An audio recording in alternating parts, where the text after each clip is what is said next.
Mega brother Nagababu AP కేబినెట్లో చేరేందుకు రంగం సిద్ధమైంది. గతంలో ఇచ్చిన హామీ మేరకు నాగబాబు ఏపీ మంత్రి కావడం ఖాయమైంది. ఎమ్మెల్సీగా ఎన్నికైన నాగబాబుకు మంత్రి పదవి ఇవ్వాలని గతంలోనే నిర్ణయించారు. ఇదే సమయంలో మంత్రివర్గ ప్రక్షాళన దిశగా చర్చ జరిగింది. అయితే సామాజిక పార్టీ సమీకరణాలు దెబ్బతినకుండా నాగబాబును మంత్రివర్గంలోకి తీసుకునే కొన్ని కీలక నిర్ణయాలు తప్పవని తెలుస్తుంది. అందులో భాగంగా కొత్త ఫార్ములా అమలు దిశగా కసరత్తు చేస్తున్నట్లు సమాచారం.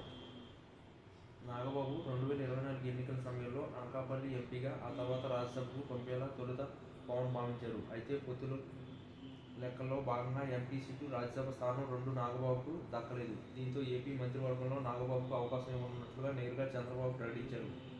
ఆ తర్వాత నాగబాబు ఎమ్మెల్సీ అయ్యారు. అయితే నాగబాబును మంత్రి చేయడం ద్వారా పవన్ తన కుటుంబ సభ్యులకి ప్రాధాన్యత ఇచ్చారని, ఒకే వర్గానికి జనసేన నుంచి 3 మంత్రి పదవులు ఇచ్చినట్లు అవుతుందనే చర్చ తెర మీదకు వచ్చింది.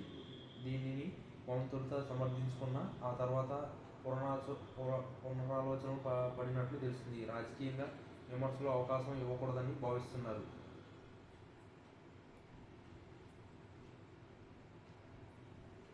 నాగబాబును మంత్రిని చేసేందుకు దాదాపు ముహూర్తం ఖరారైంది. ఆషాఢ మాసం తర్వాత మంత్రివర్గంలోకి నాగబాబు ఎంట్రీ ఉండేలా నిర్ణయించారు. జూలై చివరి వారంలోనే స్వల్ప పక్షాలతో నాగబాబు మంత్రి పదవిని దక్కేలా ప్రణాళిక సిద్ధం అవుతున్నట్లుగా సమాచారం. అందులో భాగంగా జనసేన నుంచి ప్రస్తుతం 3 మంత్రులు ఉన్నారు. అందులో బీసీ, ఎస్సీ వర్గాలకు అవకాశం ఇవ్వకపోవడం పైన చర్చ జరుగుతుంది. ఇప్పుడు నాగబాబుకు ఇవ్వడం ద్వారా మరోసారి కాపు వర్గానికి పార్టీలో పదవులు ఇస్తున్నారనే చర్చకు అవకాశం వస్తుంది. దీంతో కొత్త ఫార్ములా పైన చర్చ చేస్తున్నట్లు పార్టీ నేతలకు సమాచారం.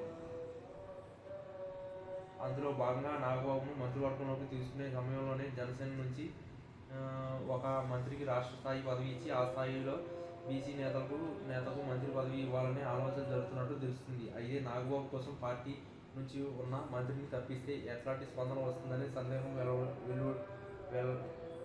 వెంటాడుతుంది. తప్పించిన మంత్రి స్థానంలో ఉత్తరాంధ్ర నుంచి బీసీ వర్గానికి చెందిన కొనతల రామకృష్ణకు అవకాశం ఇస్తారని చెబుతున్నారు. అయితే ఈ ఫార్ములా పైన పవన్దే తుది నిర్ణయం కానుంది. నాగబాబు మంత్రి పదవి ఖాయంగా కనిపిస్తున్న వేళ ఇప్పుడు పవన్ తన పార్టీ నుంచి మంత్రుల విషయంలో సామాజిక సమీకరణాలు దెబ్బతినకుండా ఎట్లాంటి నిర్ణయం తీసుకుంటారన్నది ఆసక్తికరంగా మారుతుంది.